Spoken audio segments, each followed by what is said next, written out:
and welcome to another episode of Kirby Russia, where I, radio talk show host and veteran political analyst Tim Kirby, tell you how the world looks through a Russian filter.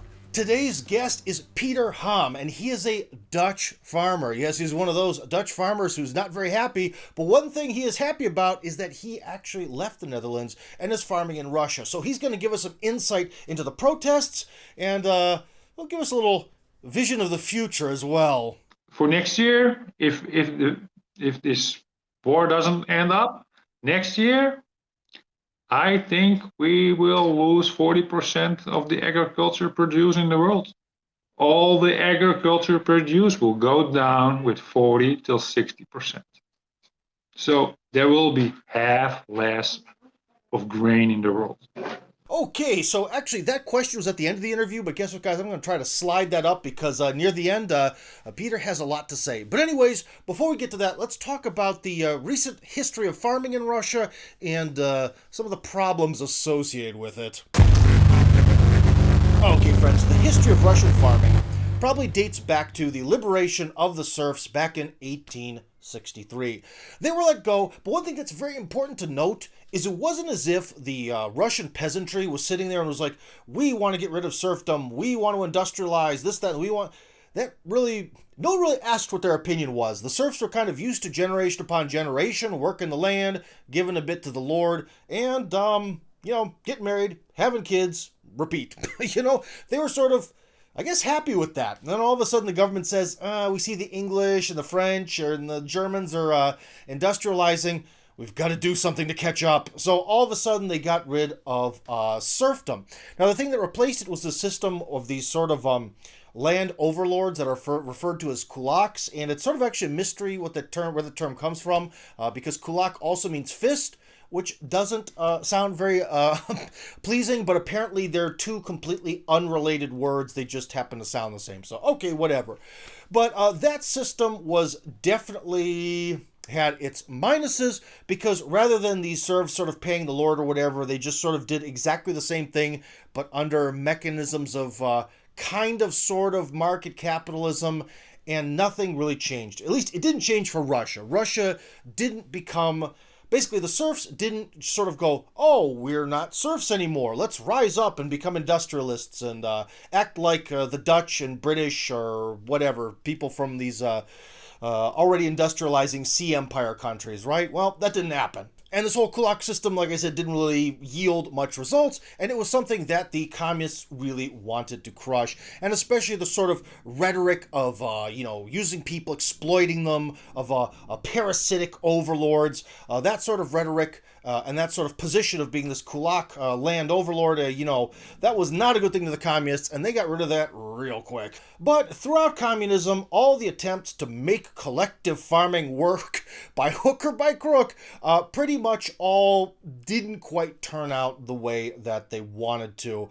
In fact, I think one of the very first things that Lenin did was in his new economic policy. They kind of took a step back and kind of made the farming a little bit more market-oriented, but don't worry, later they tried again to make sure that all these farmers were just sort of these collective workers. And there's even one thing which is a rumor, which seems to be true, that a lot of times the people who are born on a collective farm, to make sure they kept farming, they'd take their passports. Now that sounds like it wouldn't matter, but in the Soviet Union you had to have an internal passport to travel around your own country. And that's why today in Russia there's actually a amendment in the Constitution that allows Russians to travel without being impeded by the government. So there you go. So in some ways we went from like this serfdom to this kind of weird capitalism that just sort of behaved like serfdom, and then the communists tried to change it again, and it was still basically a form of serfdom, just red serfdom.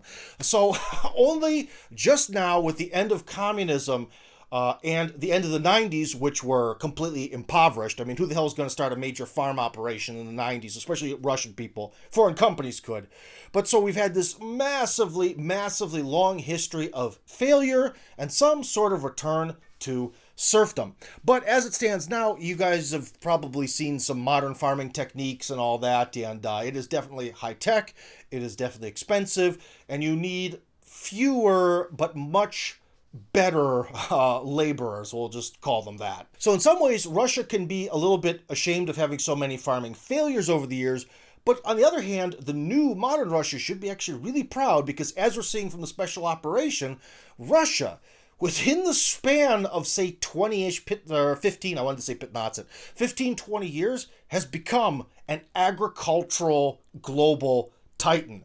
So apparently, the government and big business and farmers are doing something right. But so anyways, just one thing you understand is that the whole concept of a family farm was very much killed by communism because collective farms are sort of the exact opposite of a family farm.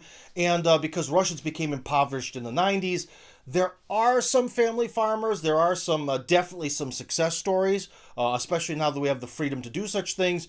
But I think the real heroes of the Russian agricultural revolution are definitely big companies like Miratorg. Because when I came to Russia, I was told it is impossible to make a steak in Russia. We don't know what we're doing. We don't have the cows. The weather is bad.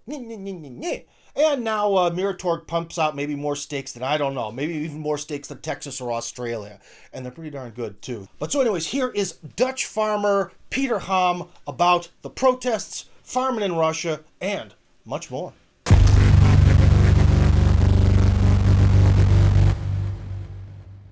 You know, I've been told for years by Russians that the reason that there used to be all sorts of, Polish apples and German potatoes across Russia until 2014, it was because in the EU, the government supports farmers so much, and that even every drop of diesel fuel given to a farmer in Germany comes from the government and everything's free and it's wonderful. So, to what extent does the EU government actually help farmers? Because right now, farmers in the EU seem to be pretty darn angry at the government. The issue is that from let's say after the Second World War till 2014, there was a direct subsidizing of products, milk, apples, everything. Every agricultural produce was directly till 2008 when the financial crisis was there. It was actually not a financial crisis, it was a food crisis. But that's something else that people don't understand. So there was a direct support, like for milk, for exporting milk to another country like Africa, Russia, and all other countries in the world. You got a subsidy of exporting of milk. That was like 10 cents per liter of milk. So that means that the European farmers had a 10-cent, how to say it, subsidy on milk to produce on the world market. So in 2008, if you see the grain market grain was like 100 euros per ton, and milk was like 25 cents. So in 2008, the European Union, under pressure of, like, it was not only the green ones, how you want to say it, and like other people, they were saying the farmers get too much subsidy. So slowly, the final program to finish all the subsidies was in 2008, and suddenly all the food gets more expensive.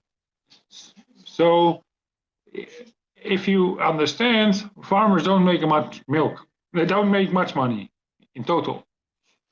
So if you lose your subsidy, you cannot produce. So the prices were getting higher. So grain went up from 100 euros to 200 euros per ton. Milk went up from 25 cents on the world market till 40 cents today. So that made a big trigger. So from then on, the European Union, the production was going equal or lower. And the produce in all the other countries went higher, including like Russia, Africa, New Zealand, Australia. So Yes, there were big subsidies, but these subsidies are now based on other things. So if you have birds in your area, or you do green stuff, then you get subsidies. Well, like I was saying, Russians have this perception that the EU government just bends over backwards for farmers, and in Russia, they get the stiff. So, to what extent is that true? I mean, is the Russian government just completely dropping the ball here? So uh, if you have all these subsidies, it's like the same amount of subsidies as in Europe. It's not a big difference. So it's like nowadays you can get like 3 till 6 cents subsidies on direct produce in Russia, and in Europe you will get it, this amount of money you will get for other things like improving manure storage, or improving your tractor, improving your milking parlor, what's good for your labor efficiency. So in total the subsidies is the same, but before that in Europe it was like really big subsidies directly related on the produce of things. So, but it's nowadays is relatively equal. Now, you mentioned that your belief is that the real core problem behind the farmer protests in the Netherlands and across the EU is related to the government not having a vision, not having a plan, and especially constantly changing regulations over and over again, okay? Now, is there something that maybe Russian farmers should be demanding from the Russian government? Is there something here that the Russian government really does that's kind of bad and gets in the way of business? There are things what governments could be improving, but in the end, it should be done by the owner, or the government can support your business with like with 5 till 10% of your turnover. And that's basically everywhere in the world, that's like the profit. But in the end, it's the management of the dairy which can make much more money or less money. So it's in the end, it's the farm owners, or entrepreneurs. It's in the end his business, and he can make money or lose money. So it's not really like government should be being involved in it. But I think there are like things what could be subsidized relatively cheap and efficient than what I do now. Like what I will say is like invest more in manure storage, or invest more money in alfalfa, or in clover seeds, so to produce more protein of your field, and um, subsidize the usage of sex semen for dairy or for meat. So then you have with relatively small investments, you can have a much more big impact than just to say, we just give you like 2 rubles per liter of milk. It's not always money what helps. Sometimes it's just knowledge and So what you're saying is it would probably be best for the Russian government just to get the heck out of the way of farmers and let them be, and everything will work out? yes, but that's the problem. If what I was saying before, and all the times, these subsidies, that was just a part of the um, business model. And what would happen in 2008? The subsidies were gone, and then suddenly feed were much more expensive. And what will happen now? Europe, America, all the countries in the world, they don't have nitrogen. So for next year, if this war doesn't end up next year, I think we will lose 40% of the agriculture produced in the world. That's a really bad history if that will happen. That means that, or uh, meat production has to go down like 5 times, 10 times. So people won't be able to buy meat. How people won't be able to buy milk.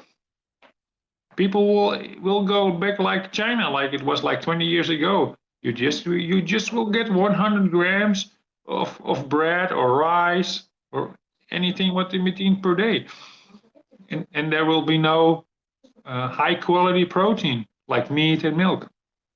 That's what the world could see in the next from May till September next year.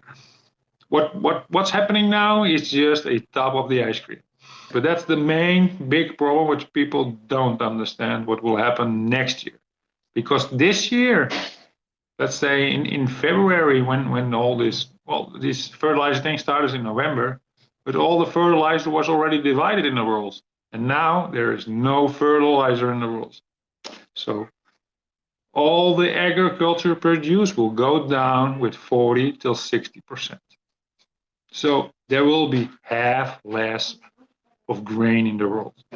Now, when the special operation began on February 24th, no one was saying that there are going to be massive farmer protests in the EU as a result of it. That was kind of a little bit of a surprise to everyone on both sides of the line. So what is ultimately at play here? What do these Dutch farmers want, and do you sympathize with or support their position? So the problem is the well, if you take like the Dutch government, the problem is that there is no goal, no vision. So they change the rules every 2 3 years, and then you have to change some part of your business. Then you have to go for grass. Then you need emission empty floors. Then you need other things. So it's all these things what's going on and changing laws. What makes people crazy. So if you see a average farmer, they earn like 40,000 euros. That's like on a yearly basis. But then they have to make new investments to compete with to or not to compete to compete with the new regulations. And suddenly you have to invest another 30, 40, 100,000 euros. But it's never get paid. It's a two-way. All these subsidies, they are not going to the farmers. They go to the surrounding companies who are saying that the world is going to make better. And so all these farmers, so this group of companies, they have so big lobby on the government, and they think okay, let's this year let's make the rabbits make happy, something like that. I don't know how to tell it to you. Let's make a program, then we make the subsidies, they get like 20 euros or something. But then it's just going crazy. So from all these subsidies, these farmers don't get anything. And those farmers, they just want to have, let's say, okay, if we need to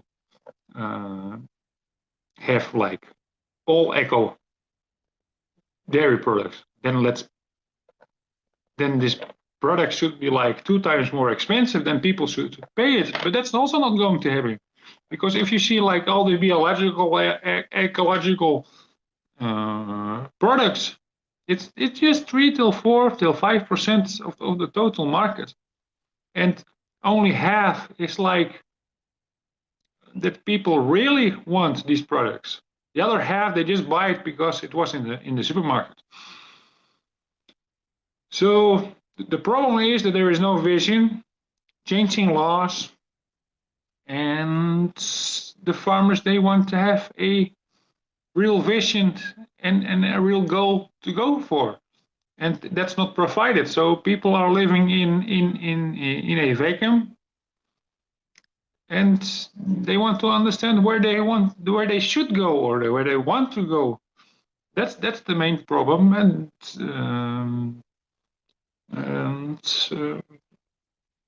that's why farmers are basically protesting. Like what they now say, they made a new law for nitrogen, but nitrogen is everywhere, and it's then they want to preserve the nature, and if you calculate it back as a farmer, then you just should have. Then they're talking about 2-3 kilograms nitrogen deposition on a hectare of nature.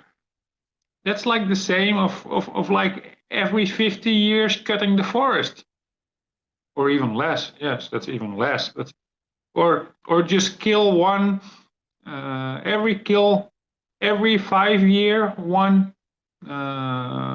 deer or pork, and then you remove it from the area, and then you have your nitrogen deposition. It's already fine. It's a real complicated story, but it's just a nonsense story, and nobody understands it. Also, the government don't understand it. Like fertilizer and manure usage, it's like a quarter of what it was like in the 70s. Like it's already 4 times lower. And what happens now? I don't know how you kill these plants and what grows in the canals, but it's not growing anymore because there is no nitrogen anymore. And they complain that it's a nitrogen proficit, but it's a nitrogen deficit. They're just totally away of what's really going to happen. Like the fish in the North Sea, it's going less because there's less nitrogen and phosphor going into the North Sea. And if there is less feed, then the fish won't grow. It's that simple. It is, and it's not a problem because farmers overuse it. It's just because it's already 3 to 4 times less than what it is in the 70s. Because in the 70s, I started studying in agriculture in 2000, and we had to learn how much manure you could put on a hectare of land, and that the corn didn't die. That was from the 70s till the 95. That was normal way of life. How much manure you can put on a hectare? Yes, that was really exaggerated, but it's now better agriculture practices, and there's less losses, and all these less losses, they don't go into nature, so the nature will grow worse because there is no excess nitrogen in the whole northwest of Europe. So, is what you're trying to say that some critically bad decisions and policies from the government have led to there being a huge deficit of nitrogen in the soil? Is that what you're getting at? And so you have different forms of nitrogen. So you have nitrogen, what is in the air, just like NW.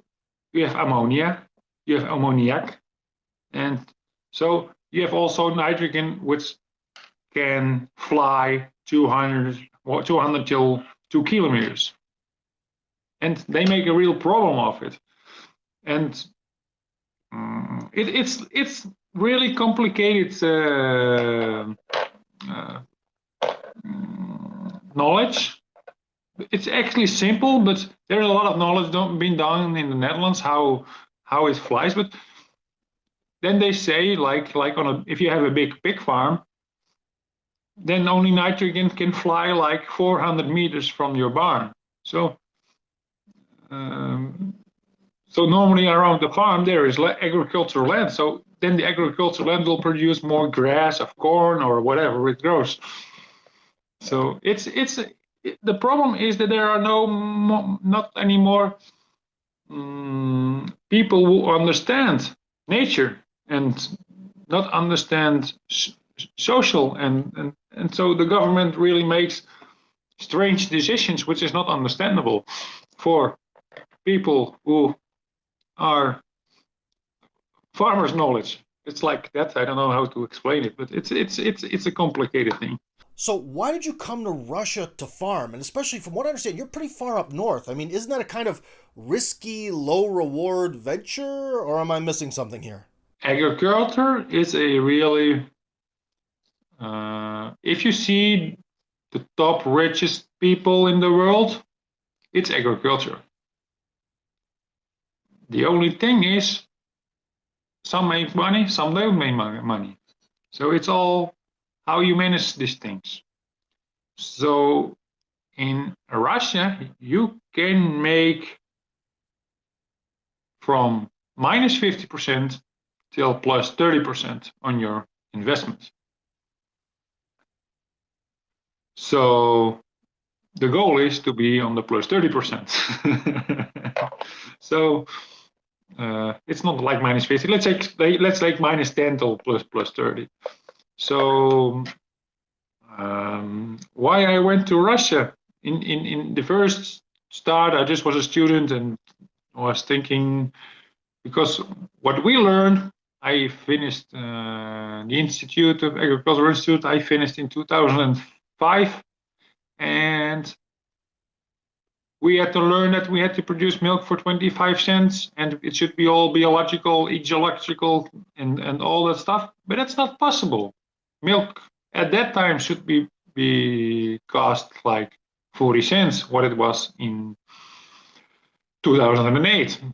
So just to imagine, like for my class, more than 50% was immigrating.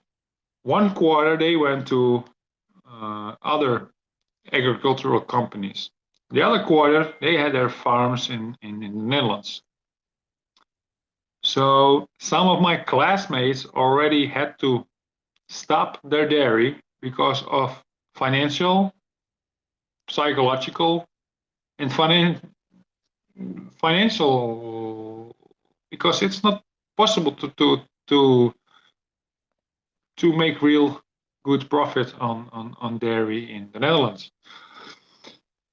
And from all the other classmates who were emigrated, they're still farming. So so that's after almost, let's say, 20 years. So it's just a small. Okay, I get it. Many of your classmates felt that they had to leave the country in order to become successful farmers. But again, why specifically Russia? So in the beginning, we were thinking where not to go. So we didn't want to go to Europe. We didn't want to go to America. So we didn't want to go to the first, how we call it in English, first countries, because that's where we're living. So, and at that time, my brother went from Senegal. He was building for civil engineering, and he went back after the second times, and he said everything he built was lost. So then we just had to switch the globe, and then after the big Pacific Ocean and the Atlantic Ocean, we went to Russia. So that's pretty simple, actually. So then we just sent some emails, and then we had a practical training in Russia. So, and after that, I stayed here. That's a little bit the idea.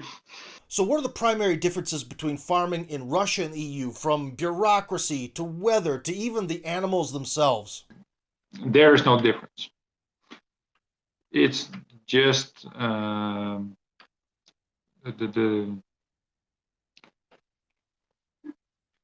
cow is a cow. Genetics are already like 20, 30 years. It's like potentially the same. And the biggest difference is the infrastructure, which is behind the old farms, because the old farms, they had their whole system of people. So every like dairy, you had like 50 people working, and they were producing like 7 tons of milk. Even like nowadays, the cost of production for labor is higher than in Europe because of labor inefficiency. But labor is more cheaper. So in the end, it's the same cost per liter of milk for labor. Even labor is here like 5-10 times lower than in Europe.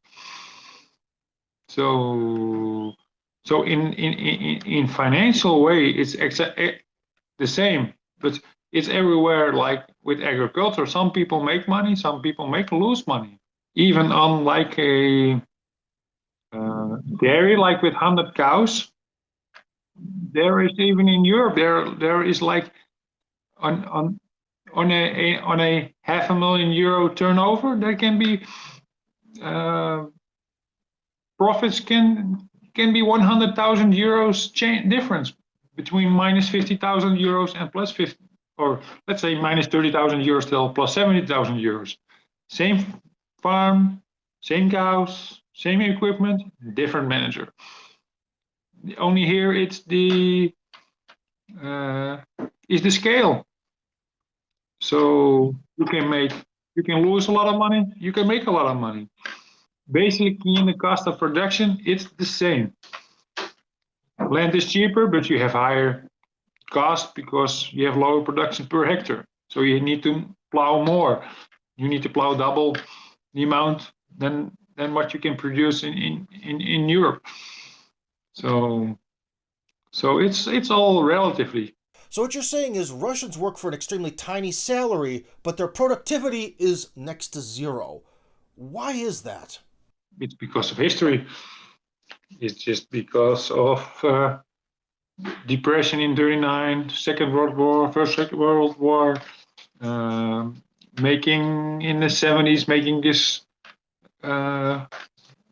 these big farms, and in the 90s when farming was not profitable. So you keep working with low skilled and low efficient people. So it's for centuries, for a century, all the smart people were killed. Now, I've mentioned on this program many times the omnipresent Russian inferiority complex in terms of the West. And I can imagine you, as a Dutch farmer, every time you meet a person who doesn't know you and you tell them you're a farmer, I'm sure you hear, oh, how could you come here? The government's so awful. The weather's so awful. How could you be a farmer? You'd be so much richer and happier in Europe, blah, blah, blah. So is my sort of gut feeling about your personal experience correct? Or am I becoming a true Russian pessimist myself? No, that's totally like that. Especially if you are Dutch, you are really welcome in Russia. And if you even do in agriculture, you are more than welcome. So it's always, doors are always open.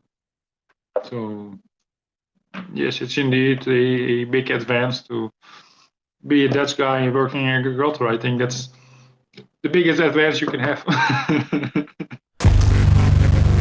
So anyways, guys, if you enjoyed this video and you like the opinions coming out of my big fat mouth, then join up on my Telegram channel. That's Tim Kirby Hardcore on Telegram. Link, of course, in the description.